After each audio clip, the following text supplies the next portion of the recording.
Shalom from the land of Israel. Shalom from the community of Efrat that has undergone some significant challenges in recent days. I'm Rabbi Fishman, the director of the Shah Learning Center. I hope you are well. I hope you've had a good week. It is almost Shabbat, and I'd like to share an idea with you on this week's parasha. This week's parasha, Tazria, speaks about the Metzora, commonly translated as the leper, but we know that biblical leprosy is not the Metzora. This was a spiritual affliction that impacted a person and does not have anything to do with the medical condition which we refer to as leprosy.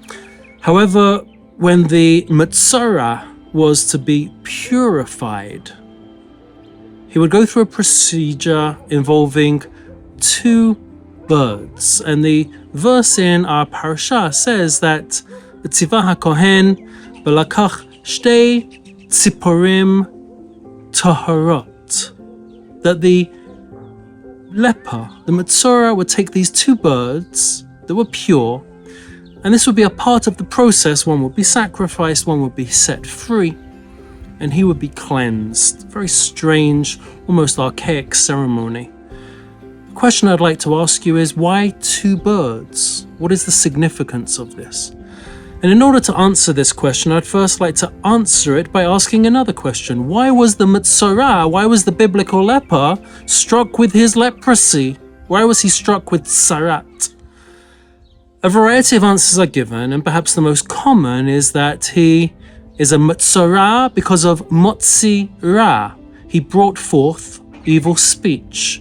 Commonly associated with the Metzora is his gossip, is his negative speech, is his lashon hara about others, and as a result of how he speaks about others, he himself, motzi ra, brings out and brings forth evil. He becomes the Metzora, he becomes the biblical leper.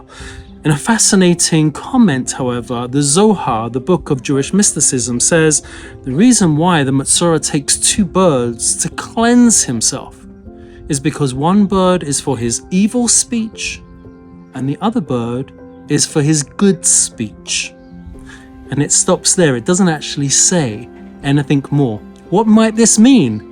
One bird for evil speech, one bird for good speech. The evil speech, I understand, that makes a lot of sense. Here's a person that gossiped, here's a person that maligned, here's a person that was negatively talking about others. He takes one bird for his evil speech, but he takes a second bird, claims the Zohar, for his good speech. Why? What does that even mean? A commentary called the Shemen HaTov offers the following explanation.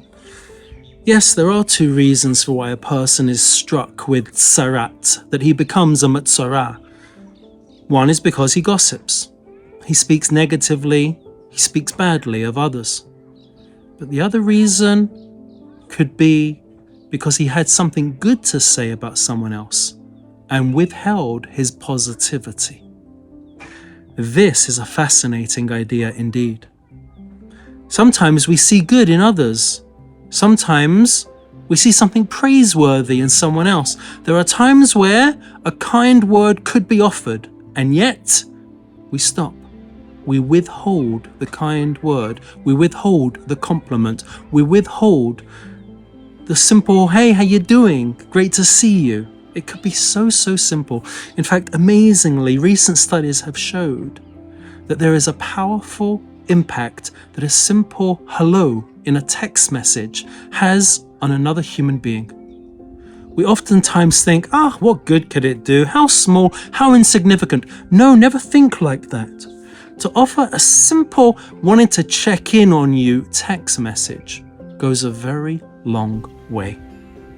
There are times when we could see the good in others. There are times where we could pick somebody else up, and all it takes is a simple, kind word. Claims the Zohar, those two birds in the purification process in this week's Torah portion for the Metzora, one, yes, goes on his evil speech, but one also goes on the good words they could have used and chose to withhold.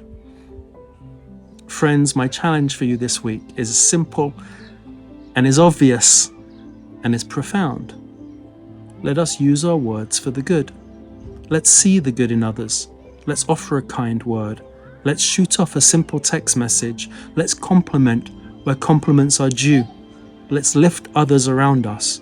And with the power of good speech, may we all be blessed to see better times and truly achieve the peace in our lives that Shabbat offers us and that a whole world that could offer us is beckoning to us. Yom Shekula Shabbat, a redeemed future.